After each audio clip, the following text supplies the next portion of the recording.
हिंदी कहानी भूत दुल्हन। रात थी काली और हवेली थी सूनी, पर आज उस हवेली में शहनाई बज रही थी, क्योंकि आज यहाँ एक नई दुल्हन की बारात आई थी।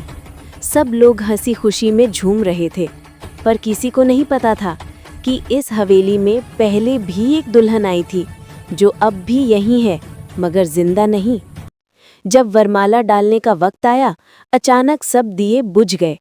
हवा का झोंका ऐसा था जैसे किसी ने जोर से चीख मारी हो। दुल्हन के चेहरे पर घूंघट था, पर उसके होठों पर थी एक ठंडी डरावनी मुस्कान। पंडित जी ने कहा, मंत्र रुक गए हैं, कुछ ठीक नहीं है यहाँ।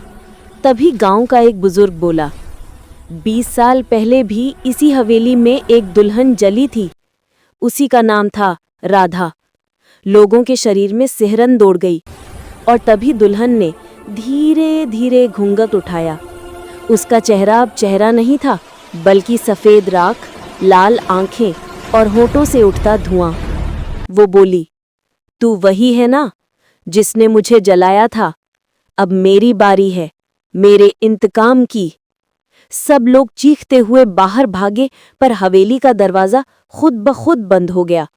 अंदर बस दुल्हा और वो अनोखी दुल्हन थे। कुछ सेकंड बाद हवेली के अंदर से आई बस एक दर्दनाक चीख। जब दरवाज़ा तोड़ा गया तो वहां सिर्फ राख थी और दीवार पर खून से लिखा था, शादी पूरी हुई, अब बदला भी।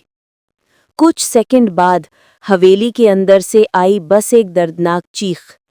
जब दरवाज़ा तोड़ा गया तो वहां सिर्फ राख थी और दीवार पर खून से लिखा था, शादी पूरी हुई, अब बदला भी।